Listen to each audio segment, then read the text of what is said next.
오늘 호세아서 13장 9절에서 16절 말씀을 가지고 다음 단계라고 하는 제목으로 함께 말씀을 나누도록 하겠습니다.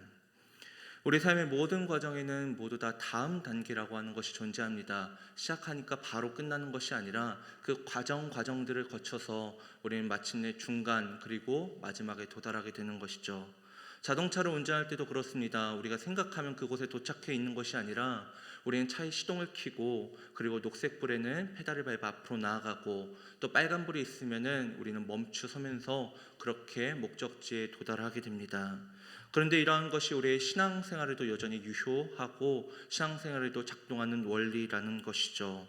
신앙에서도 우리는 각 단계에서 우리 살아가는 가운데 우리가 만나는 상황들, 또 형편들, 예배의 자리들, 그 다양한 순간순간들 가운데 우리 멈춰서서 자신을 돌아보기도 하고 또 주 안에서 한 걸음 한 걸음 나아가기도 합니다.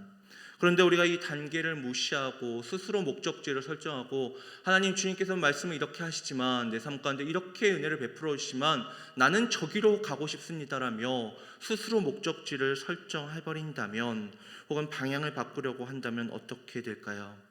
우리 오늘 본문을 통해 하나님께서 이스라엘 백성들에게 교만으로 하나님을 떠난 결과가 결코 그들이 기대했던 것처럼 좋은 일들, 낭만적인 일들, 뭔가 아름다운 일들로 가득 찬 것이 아니라 그들의 기대와는 달리 하나님을 떠난 결과가 슬픔과 고통이라는 사실을 그들에게 보여주시며 그들이 올바른 방향으로 나아가도록 이끌어 주시는 것을 오늘 본문을 통해 다시 한번 확인하게 됩니다. 그런데 이런 이스라엘 백성들의 문제가 왜 오늘날 우리가 살펴봐야 할 문제가 되겠습니까? 왜냐하면 그들의 문제는 오늘날 우리의 문제가 또한 되기 때문에 그렇습니다.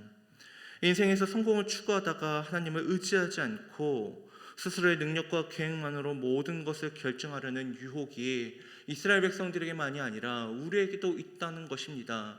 눈에 보이지 않는 하나님을 의지하는 것보다 당장 내 주변에 있는 사람들, 내가 가지고 있는 소유들, 내게 도움이 될 것 같은 사람을 의지하고 싶은 마음이, 그들의 손에 먼저 붙잡아야 될 것 같은 마음이, 그것에 붙잡아야지만 무언가가 이루어질 것 같다는 생각이 불현듯 불쑥불쑥 우리의 삶을 엄습하고 습격해 온다는 것입니다. 그렇기에 오늘 본문의 말씀은 이스라엘 백성들을 향한 경고일 뿐 아니라 우리를 향한 중요한 경고이자 믿음 안에서 바른 길을 찾는 그 하나님의 부르심이라는 것이죠. 이번 말씀을 통해 하나님을 떠나서는 참된 평안과 성공이 없음을 다시 한번 돌아보며 우리가 생각했던 어떤 아름다운 미래들, 내가 이것들을 이뤄내기만 하면, 저것들을 거머쥐기만 하면, 저 사람 밑에 내가 설 수만 있다면 아름다운 미래가 펼쳐지겠지라고 생각했던 어쩌면 그러한 것들이 허무한 것, 곧 하나님 안에서만 참된 평안과 성공이 있음을 다시 한번 돌아볼 수 있는, 그래서 이렇게 깨달은 바를 가지고 삶의 모든 순간에서 하나님을 우선으로 두는 다음 단계, 신앙의 다음 스텝으로 나아갈 수 있기를 간절히 소망합니다. 호세아 13장 9절에서 하나님은 이스라엘 백성들에게 분명한 경고로 그들 향한 말씀을 시작하시는 것을 우리는 목격하게 됩니다. 이스라엘에 내가 패망하였나니 이는 너를 도와주는 나를 대적함이니라. 이 말씀은 그들의 외적인 패망만을 지적하는 것이 결코 아님을 우리는 기억해야 됩니다. 그들의 내적인 문제, 즉 하나님을 떠난 그들의 교만과 자만을 지적하고 있는 말씀이라는 것이죠. 이스라엘은 그들의 성공과 번영을 하나님이 아닌 자신들의 힘으로, 내가 찾았던 그 이방의 세력들, 그들의 지도자들, 잘 나가는 자들이 섬겼던 그 신들을 우리도 섬겼기 때문에 우리가 잘 나가게 되었다, 성공했다, 번영했다라고 생각을 했던 것 같습니다. 하지만 그들이 자랑했던 힘과 재물은 하나님의 심판 앞에서 어떠합니까? 하나님의 심판 앞에서 그것들은 그들을 구해낼 수 없었습니다. 결국 그들이 의지했던 모든 것이 사실은 그들의 기대와는 달리 그들의 몰락의 원인이 되었고, 그들이 가장 신뢰했던 것들이 그들을 무너뜨리는 이유가 되었다는 것입니다.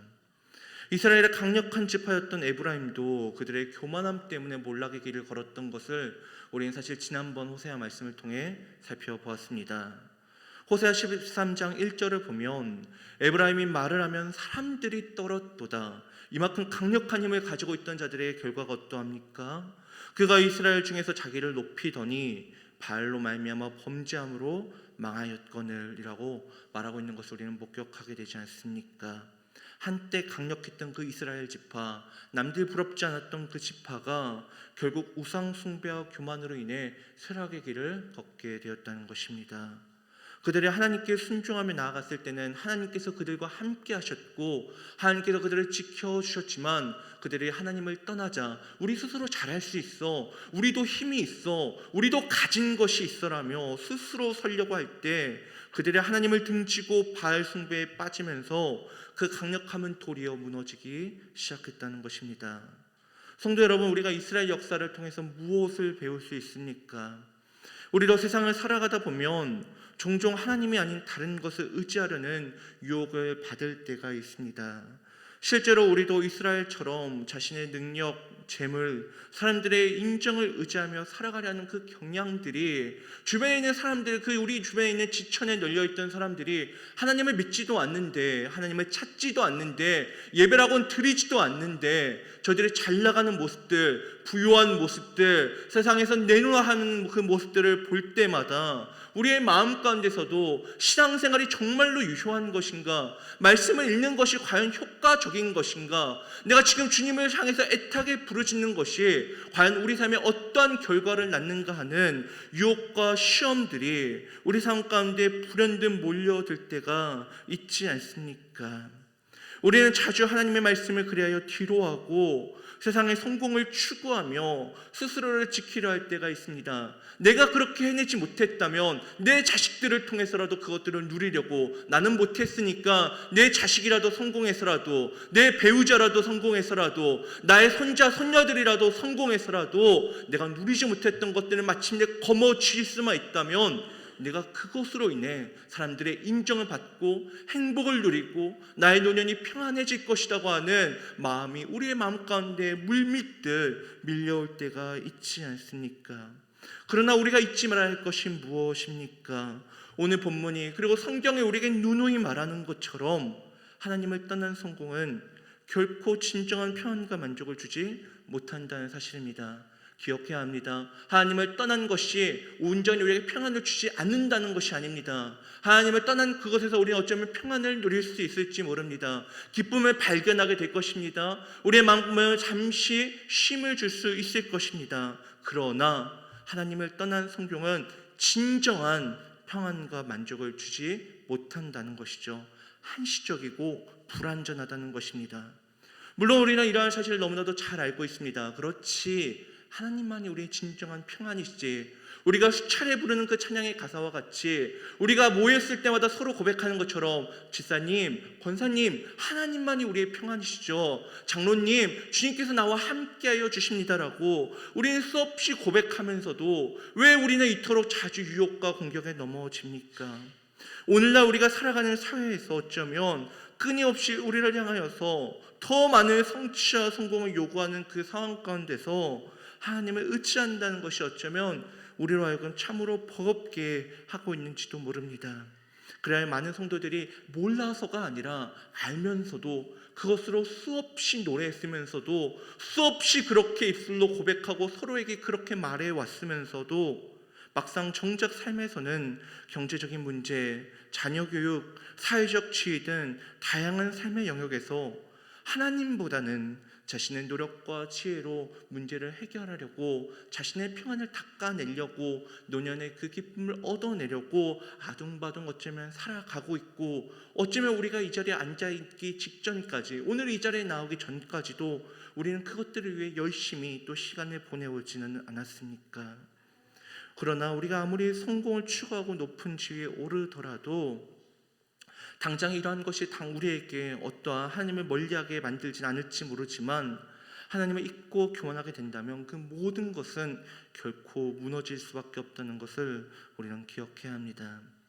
하나님께서 우리를 향해 이러한 내용을 가지고 사랑으로 우리를 질책하는 것이 아니라, 우리를 향한 그 미움이 아니라, 내가 너희들에게 얼마나 많이 말해왔는데 너희들이 왜 나를 떠났느냐, 왜 나에게서 등을 돌렸느냐, 왜 그렇게 아직도 깨닫지 못하느냐라고 하나님께서 질책하시는 것이 아니라, 어쩌면 엄해 보이는 그 말투 속에, 호돼 보이는 그 내용 속에 우리를 향한 사랑으로 우리를 향해 경고하고 계신다는 것이죠. 호세아 선지자는 이스라엘이 회개하지 않고 계속해서 하나님을 떠나 우상 숭배를 한다면 그들이 멸망할 것이라고 분명히 이야기합니다. 마찬가지로 우리도 하나님을 떠난 채 자신의 능력에 의존하면 우리의 영혼은 점점 메마르게 되고 결국 우리 삶도 영적으로 파멸에 이를 수 있습니다.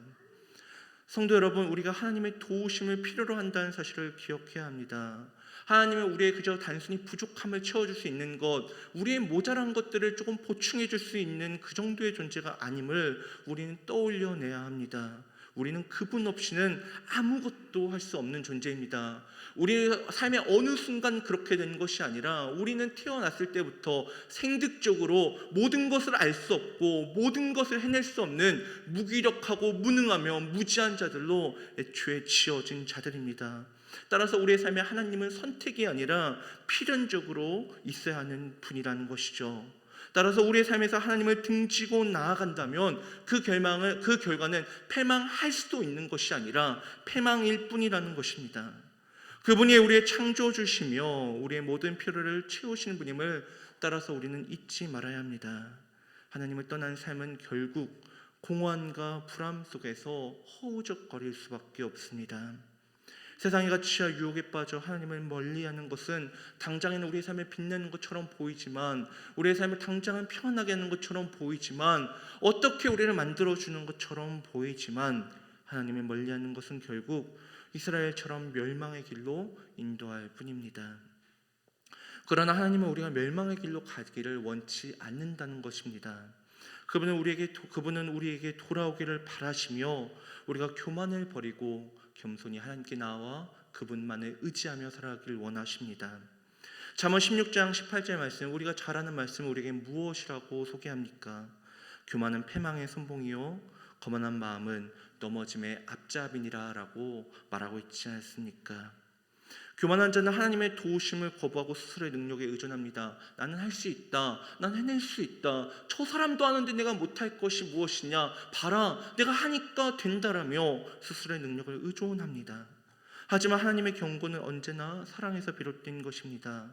따라서 우리는 당장 내가 무언가를 할 수 있는 것처럼 보인다고 하여, 내 손에 당장 무언가가 들려있다고 하여, 내게 도움이 될 사람이 있다고 하여 이 하나님의 경고를 가벼이 여겨서는 안 될 것입니다. 우리가 강해 보일 때나 약해 보일 때나, 무언가를 거머쥔 것처럼 보일 때나 없어 보일 때나 언제나 하나님께 돌아가 겸손히 그분의 뜻을 구할 때, 우리의 삶은 고난이 있을 때나 없을 때나, 원하던 것이 있을 때나 없을 때나 늘 그분 안에서, 은혜와 사랑 안에서 언제나 평안을 누릴 수 있을 것입니다. 성도 여러분, 그렇다면 우리는 이 말씀을 어떻게 우리의 삶에 적용할 수 있겠습니까? 첫째, 하나님 앞에서 항상 겸손한 마음을 유지해야 함을 기억해야 합니다.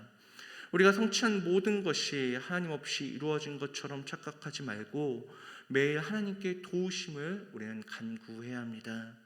우리가 성취와 성공을 추구하며 살아갈 때 그것이 우리의 힘이나 능력에서 비롯된 것이 아님을 깨달아야 합니다. 왜냐하면 우리의 힘과 능력은 우리가 길러서 얻어낸 것이 아니라, 태어났을 때부터 가지고 있는 것이 아니라 하나님께서 우리에게 선물로 주신 것이기 때문에 그렇습니다.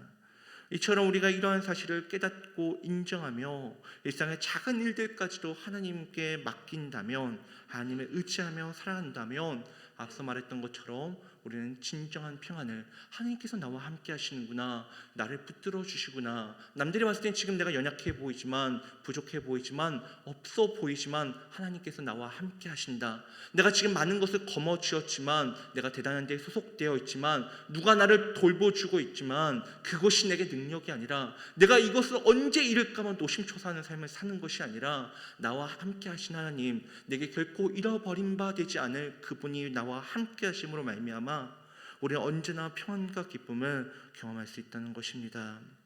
둘째, 우리는 하나님을 떠난 우상 숭배와 같은 삶의 방식을 철저히 경계해야 합니다. 우리의 마음이 세상의 성공, 물질, 또 인간관계에 지나치게 의존하고 있다면 그것이 곧 우리의 우상이 될 수도 있습니다. 오늘날의 우상은 도리어 황금신상을 섬기고 화려해 보이는 어떤 것에 절하는 것이 아니라, 우리 주변에 우리의 마음을 앗아갈 수 있는, 하나님으로부터 우리의 마음을 찬탈해 갈 수 있는 인간관계, 물질, 성공 등이 얼마든지 우리의 우상이 될 수 있기 때문에 그렇습니다. 이스라엘이 그랬던 것처럼 우리도 우상을 따르다 보면 당장은 아닐지라도 언제든 또 얼마든 하나님의 자리를 그것으로 대체하려는 위험에 빠질 수 있습니다. 하나님의 백성으로 살아간다는 것과 하나님 외에 다른 것이 우리의 중심이 된다는 것은 이 두 명제는 결코 공존할 수 없는 것입니다. 우리의 삶에서 하나님을 의지하지 않고 세상의 것들을 더 의지하려 한다면 그것은 스스로를 가리켜서 하나님의 백성이라고 말할 수 있을지 몰라도 하나님이 봤을 때 하나님의 백성의 삶은 아닐 것입니다. 하나님을 의지하지 않고 세상적인 것들에 의존했던 부분들을 회개하며 하나님께로 돌아가는 시간이 될 수 있기를 바랍니다. 우리가 잘못된 길을 걸어왔던 것을 그러한 모습들이 있다면 속히 인정하고 하나님이 우리의 삶의 주인이시며 우리의 유일한 구원자이심을 고백할 수 있길 바랍니다. 하나님만이 우리의 참된 소망이시요 우리의 모든 필요를 채우시는 분임을 고백하며 이미 그 길에 있다면 그렇게 계속해서 살아가기를, 또 돌아서 있다면 그분께 돌아갈 수 있길 바랍니다. 우리는 매일 하나님께 겸손하게 나아가고 그분의 뜻을 구해야 합니다. 우리가 하나님을 의지하며 살아갈 때 주께서 우리에게 너무나도 잘 약속해 주신 말씀과 같이 너희는 먼저 그의 나라와 그의 의를 구하라, 그럼 이 모든 것을 공급해 주신다는 그 말씀과 같이 우리가 우리의 필요를 채우고자 할 때 우리가 채울 수 있는 것은 한계가 있지만 우리가 하나님의 나라와 그분의 뜻을 위해서 살아갈 때 하나님께서 무한히 우리의 삶에 필요한 것들을, 하나님의 백성으로 살아가는 데 있어야 될 것들을 채워주실 것입니다. 하나님의 은혜로 살아가는 삶이 진정한 의미 있고 하나님의 도우심이 함께할 때 우리는 진정한 평안을 누릴 수 있습니다. 하나님을 의지하며 살아가는 삶을 통해 여기에 있는 우리 모든 사랑하는 성도님들이 축복을 누릴 수 있기를 간절히 소망합니다. 호세아 13장 14절은 이스라엘에게 임할 심판과 더불어 하나님의 그 구원과 자비를 동시에 보여주는 말씀입니다. 제가 한번 말씀을 읽도록 하겠습니다. 내가 그들을 수월의 권세에서 속량하며 사망에서 구속하리니 사망아 내 재앙이 어디 있느냐, 수월아 내 멸망이 어디 있느냐. 이 구절에서 하나님께서는 심판을 경고하면서도 회개의 길을 열어두고 계십니다. 이스라엘이 우상 숭배를 계속하여 하나님을 떠난 결과 그들에게 임할 심판은 피할 수 없게 되었지만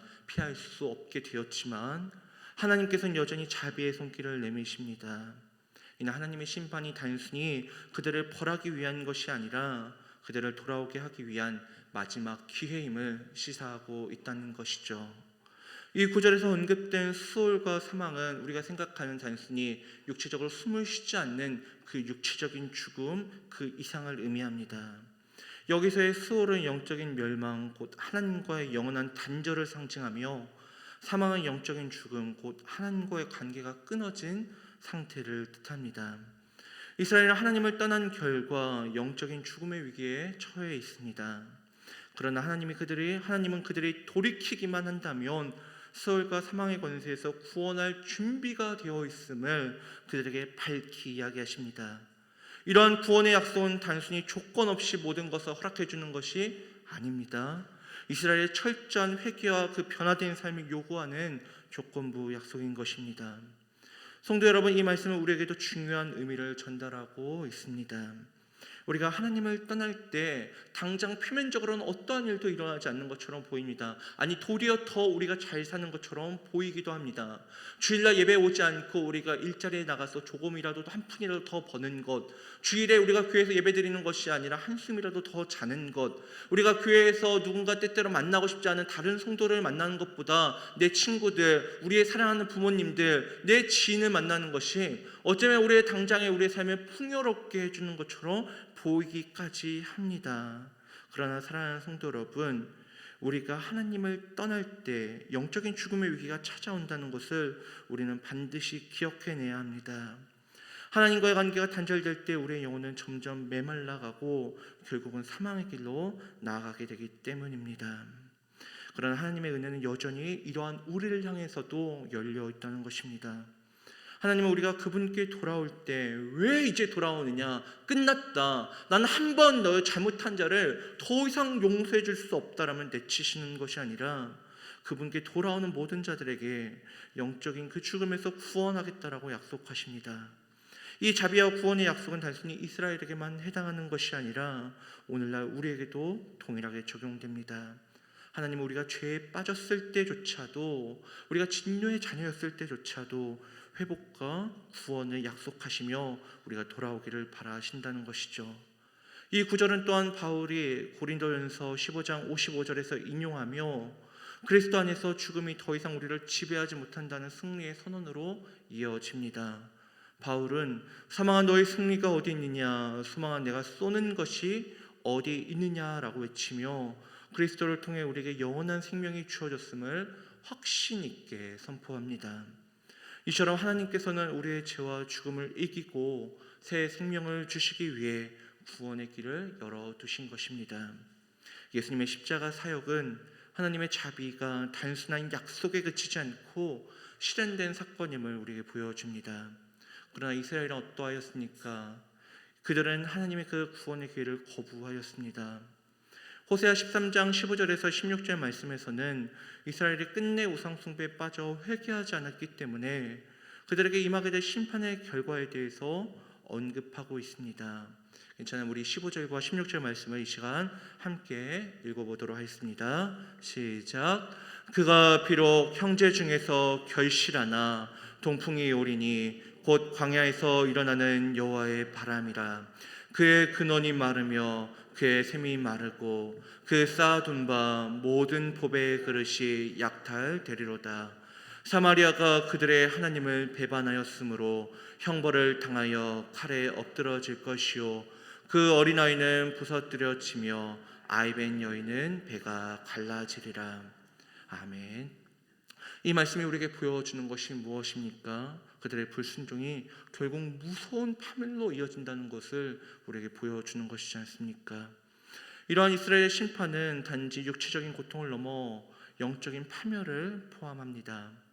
그들의 파멸은 단순히 그들이 가진 것이 없어서, 그들과 함께하는 이들이 없어서 비롯된 것이 결코 아님을 우리는 다시 한번 떠올려내야 합니다. 그들이 하나님을 떠나 우상을 숭배하며 자신의 힘을 의지했기 때문에 결국 그들의 모든 것이 무너졌다는 것이죠. 이는 우리가 하나님을 떠날 때 맞이야 할 결과를 미리 보여주는 교훈이기도 합니다. 하나님을 떠나는 삶은 아무리 세상적으로 성공을 이루고 풍요로워 보일지라도 결국은 공허함과 파멸로, 하나님께서 우리에게 주신 그 영혼을 사모하는 그 마음을 세상이 유한한 것들로 결코 채워내지 못한 채 끝끝내 공허함과 파멸로 끝나게 된다는 것이죠. 성도 여러분, 하나님은 심판의 하나님이시기도 하지만 자비의 하나님이십니다. 하나님의 심판은 그분의 공의에 기초하지만 동시에 자비로운 사랑에서 비롯됩니다. 심판의 경고는 우리를 벌하려는 목적만을 가지고 있는 것이 결코 아닙니다. 회개하고 돌아오라는 하나님의 사랑의 외침이기도 합니다. 이스라엘이 끝까지 회개하지 않음으로 심판을 받았듯이 우리도 하나님께 돌아가지 않고 죄악 가운데 거한다면 심판을 맞이하게 될지도 모릅니다. 그러나 우리가 하나님께 돌아가면, 늘 그분 안에 거하고 살아간다면 그분은 언제나 우리를 받아주시고 회복시켜 주실 것입니다. 사랑하는 성도 여러분, 이 말씀을 통해 우리가 삶에 적용해야 될 중요한 내용은 바로 하나님의 무한한 자비를 신뢰하며 겸손히 하나님께 돌아가야 한다는 것입니다. 반복해서 이야기하는 것처럼 겸손히 하나님 앞에 서는 것이 중요합니다. 이스라엘 백성은 하나님을 떠나 우상을 숭배하며 심판을 자초하였습니다. 하나님은 그러나 여전히 그들이 돌아오기를 기다리셨습니다. 그들은 그분의 자비를 끝까지 거절했지만 우리에게는 지금 돌아갈 기회가 주어져 있습니다. 우리가 일상 속에서 잘못된 선택을 하거나 하나님보다 세상을 의지할 때에도 그분은 우리를 꾸짖으시지만 결코 외면하진 않으십니다. 진정한 회개를 가지고 하나님께로 돌아갈 때 그분은 기쁨으로 우리를 품어주시며 우리의 죄를 사하시고 용서해 주실 것입니다. 하나님의 자비는 결코 일시적인 위로가 아니라 우리의 삶의 온전한 회복과 구원을 위한 약속입니다. 우리가 세상의 가치와 유혹 속에서 때때로 길을 잃을지라도 회개하고 돌아올 때 하나님은 우리의 상처와 부족함을 치유해 주십니다. 오늘 이 시간 우리가 삶에서 하나님을 떠났던 부분들, 다시 하나님을 신뢰하지 못했던 그 연약함을 겸손히 인정하고 하나님 앞에 고백해 볼 수 있길 바랍니다. 그분은 우리의 중심을 보시며 돌아오는 마음을 진정으로 기뻐하십니다. 기도하는 가운데 우리 마음 깊은 곳에 묻어둔 죄와 연약함을 꺼내어 하나님께 맡기고 그분의 자비와 은혜를 신뢰하며 나아갈 수 있길 바랍니다. 하나님은 결코 우리를 외면하지 않으시며 우리가 그분께 돌아오기를 항상 기다리십니다. 말씀을 맺겠습니다. 오늘 말씀을 통해 우리는 하나님께서 이스라엘에게 주신 그 경고와 동시에 회복의 메시지를 살펴보았습니다. 이스라엘의 잘못된 그 선택과 교만은 그들을 멸망으로 이끌었지만 하나님은 여전히 그들을 회개하고 돌아오기를 기다리고 계셨습니다. 그리고 하나님께서는 우리 역시 마찬가지로 기다리고 계십니다. 우리의 삶 속에서 하나님보다 다른 것을 의지하며 그분으로부터 멀어졌던 그 교만의 모습이 있다면 이제는 그 모든 것을 내려놓고 하나님께 나아가야 할 때입니다. 이제 신앙의 다음 단계로 나아가야 합니다. 그 단계는 그저 세상에서 하나님과 주님 사이의 양다리를 거쳐 사는 것을 넘어 하나님께 온전히 돌아가는 결단의 단계입니다. 하나님께 돌아가 우리의 마음을 다시 하나님께 드리는 것이며 우리의 삶 속에서 하나님을 진정으로 입술로만 내 자신을 부르는 스스로의 소개로만 나는 하나님의 백성입니다, 하나님을 의지합니다라고 말하는 것을 이제는 넘어 우리의 삶 속에서 하나님을 진정으로 의지하는 것입니다. 우리가 겪는 모든 일들은 결국 우리의 신앙의 결단을 요구하는 순간입니다. 우리의 다음 단계는 하나님을 온전히 의지하며 그분 안에서 평안을 누리는 삶으로 나아가는 것이지 않겠습니까?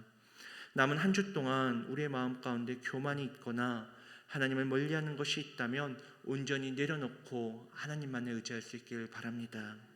이를 통해 하나님께서 우리의 삶 속에서 함께 하시기를, 그리고 우리 마음을 새롭게 하시는 것을 경험할 수 있기를, 다른 누가 그랬더라라는 데서 그치는 것이 아니라 이제는 내가 하나님을 의지하며 주께서 우리의 삶을 새롭게 하시는 것을 경험할 수 있기를 간절히 소망합니다.